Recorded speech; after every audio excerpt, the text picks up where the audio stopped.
Morning friend, मैं आप लोगों के लिए आज 10 महत्वपूर्ण प्रश्न लेके आया हूँ जो कि क्लास 10th बिहार बोर्ड के लिए बहुत ही इम्पोर्टेंट है। तो देखिए क्वेश्चन नंबर फर्स्ट, यदि समीकरण 3x minus Y is equal to 5 तथा 6x minus 2y is equal to के कोई हल ना हो तो k का मान क्या होगा। तो k का मान यहाँ पे निकालना है। ऑप्शन में दिया हुआ है k equal to 0, k not equal to 0, k not equal to 10, k equal to -10। तो देखिए सबसे पहले हम क्या करेंगे, यहाँ पे जानेंगे इसका क्राइटेरिया कि कोई हल ना होने के लिए, कोई हल ना होने के लिए क्या होता है। तो आप लोग जानते होंगे a1 upon a2 is equal to b1 upon b2 not equal to c1 upon c2। तो देखिए a1 upon a2 b1 upon b2 not equal to c1 upon c2 होता है। तो देखिए a1 यहाँ पे क्या दिया हुआ है, a1 में है 3, a2 क्या है, a2 देखिए a2 है 6 इक्वल टू b1 -1 और b2 -2। c1 कितना है, c1 है 5 और c2 है कितना, k। ठीक है, तो देखिए यहाँ पे सबसे पहले दोनों में से किसी को इक्वल कर देंगे, ये सॉरी यहाँ पे नॉट इक्वल टू है, दोनों में से किसी को, या तो 5k नॉट इक्वल टू 3/6 कर देंगे या 5k नॉट इक्वल टू -1/2। तो यही इजी है इसलिए हम -1/2 को ही करते हैं। तो 5k नॉट इक्वल टू -1/2, तो माइनस से माइनस कैंसिल हो जाएगा 1/2। तो k का वैल्यू आ जाएगा k नॉट इक्वल टू 10, इसलिए ऑप्शन नंबर सी आपका सही जवाब है। अब अगले क्वेश्चन की ओर, क्वेश्चन नंबर 2, यदि 65 और 117 का मासा 65m माइनस 117 के रूप में हो तो m का मान क्या होगा। ऑप्शन में दिया हुआ है 1 2 3 4।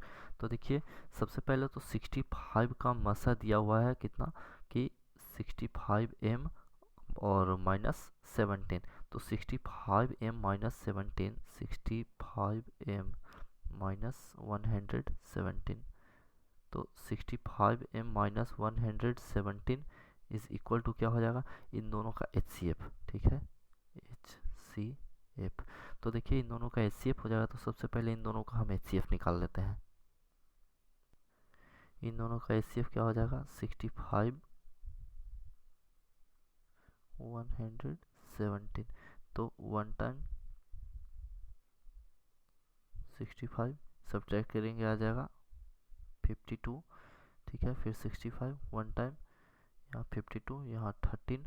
ठीक है, यहाँ 65 सॉरी 52, तो 13 4 जा 52। ठीक है, तो 13 यहाँ पे HCF हो गया। तो अभी बताए थे कि 65m -117 is equal to HCF। तो HCF कितना आया है, 13 आया है, तो इसको 13 के इक्वल कर देते हैं। तो 65m इज इक्वल टू कितना हो जाएगा, 117 प्लस 13, ये हो जाएगा 130। ठीक है, तो 65 2 जा 130, इसलिए m का वैल्यू कितना आ गया, m इज इक्वल टू 2। तो देखिए ऑप्शन नंबर बी में 2 दिया हुआ है, इसलिए option number B right answer हो जाएगा। चलिए चलते हैं अगले क्वेश्चन की ओर, क्वेश्चन नंबर 3। यहाँ 80 डिग्री का रेडियन में मान पूछ रहा है, ये मिस्टेक है, यहाँ पे मिस्टेक है। 80 डिग्री का मान पूछ रहा है रेडियन में। तो सबसे पहले जान लीजिए कि पाई रेडियन कहते किसको है। ठीक है, तो कहते किसको उससे आप मतलब मत रखिए, लेकिन ये देख लीजिए कि pi radian is equal to होता है 180 डिग्री। ठीक है, तो एक रेडियन बराबर हो जाता है, सॉरी एक रेडियन, हम लोग को यहाँ पे डिग्री निकालना है। तो डिग्री निकालने के लिए क्या करेंगे कि यहाँ पे डिग्री वाला देखेंगे। एक डिग्री मतलब एक डिग्री का वैल्यू कितना होता है, तो एक डिग्री बराबर होता है, एक डिग्री बराबर होता है पाई बटा 180।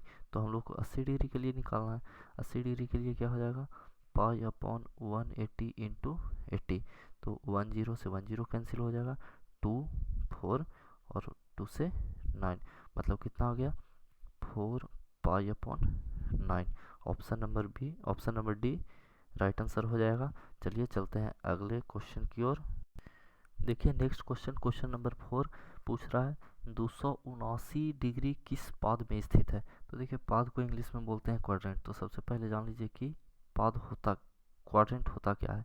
तो ये आपने ग्राफ में पढ़ा होगा, ये है एक्स, ये एक्स डैश, यहाँ पे ये वाई और ये वाई डैश, ठीक है। तो एक्स एक्स एक्स और वाई के बीच यहाँ से यहाँ तक होता है 90 डिग्री, ठीक है। उसके बाद फिर वाई और एक्स डैश के बीच होता है ये 90 और प्लस ये 90, मतलब चारों 90 90 होते हैं। तो देखिए कि ये 90 ये 90, ये पूरा 180, ठीक है। उसके बाद यहाँ से यहाँ तक हो जाएगा 270 और यहाँ से यहाँ तक हो जाएगा पूरा 360। तो 360 देखिए यहाँ तक 270 होता है, 270 डिग्री। तो ये 270 डिग्री से ज़्यादा है, मतलब 279 डिग्री है। 270 279, तो 279 फोर्थ क्वाड्रेंट में आ जाएगा, मतलब चतुर्थ में। यहाँ पे देखिए ऑप्शन नंबर डी सही जवाब हो जाएगा। चलिए अगले क्वेश्चन की ओर चलते हैं। क्वेश्चन नंबर 5, बिंदु 6,0 की कोटि क्या है। तो देखिए कोटि क्या होता है।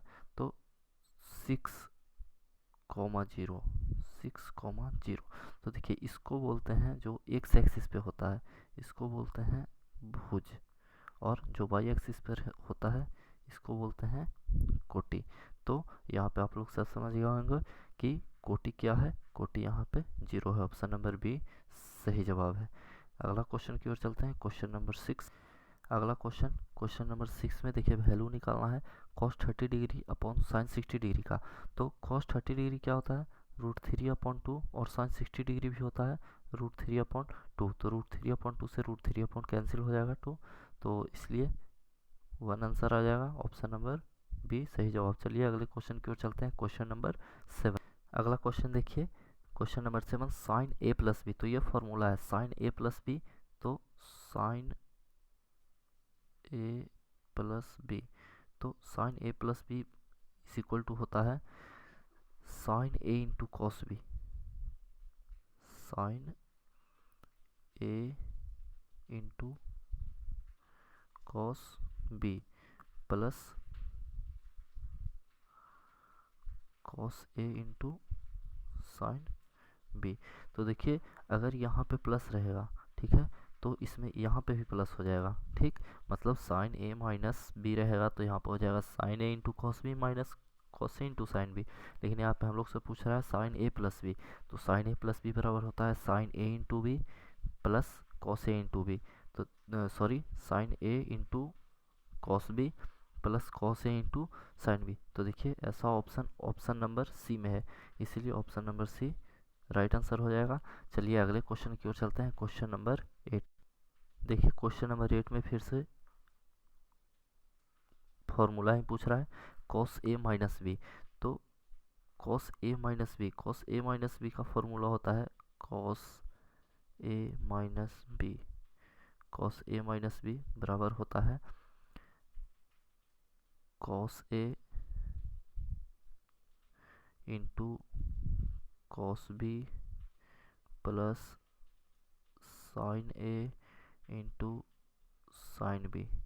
तो देखिए इसका भी फॉर्मूला इसी तरह से है कि यहाँ पे अगर प्लस होगा तो इधर माइनस हो जाएगा, मतलब cos a प्लस बी होगा तो cos a into cos B minus sine a into sine B. लेकिन यहाँ पे हम लोग से पूछ रहा है cos a माइनस बी, तो cos a माइनस बी बराबर होता है cos a into cos B plus sine A into sine B. इसीलिए इसका सही जवाब हो जाएगा ऑप्शन नंबर ए। चलिए अब अगले प्रश्न की ओर चलते हैं, क्वेश्चन नंबर 9। देखिए क्वेश्चन नंबर 9 में बोल रहा है sine theta into tan theta. तो साइन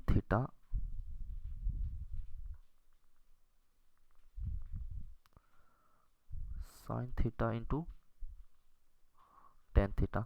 तो यहाँ पे है साइन थीटा, टेन थीटा को क्या लिख सकते हैं, sine theta upon cos theta, ठीक है।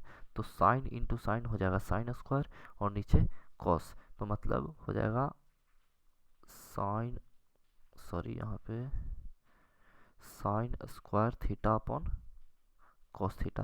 तो देखिए sine square theta upon cos theta option number A है, इसलिए option number A right answer हो जाएगा। चलिए चलते हैं अगले क्वेश्चन की ओर, क्वेश्चन नंबर 10। देखिए क्वेश्चन नंबर 10 में बोल रहा है यदि साइन थीटा का मान 7/25 हो तो सेक थीटा का मान क्या होगा। तो साइन थीटा का मान 7/25 है, sine theta is equal to 7/25। तो 7/25 इसका मान है। तो देखिए सेक थीटा का फॉर्मूला क्या होता है, sec theta is equal to होता है h/b और साइन थीटा होता है p/h। ठीक है, तो यहाँ से हम लोग को b निकाल लेना होगा। तो b बराबर होता है h² माइनस p²। तो h² 25 का स्क्वायर 625। ठीक है, 625 और माइनस 7 का स्क्वायर 49। इसको सब्ट्रैक्ट करेंगे तो आ जाएगा 576। ठीक है, और ये 24 का स्क्वायर है 576, इसीलिए मतलब 576। तो 24 b बराबर आ गया 24। इसका मतलब सेक थीटा बराबर क्या हो जाएगा 25/24। ऑप्शन नंबर बी सही जवाब हो जाएगा इसका। अगर वीडियो पसंद आया हो तो लाइक करें और ज़्यादा से ज़्यादा शेयर करें। अगर अभी तक सब्सक्राइब नहीं किया हो तो सब्सक्राइब कर लें प्लीज़। थैंक यू, जय हिंद, जय भारत।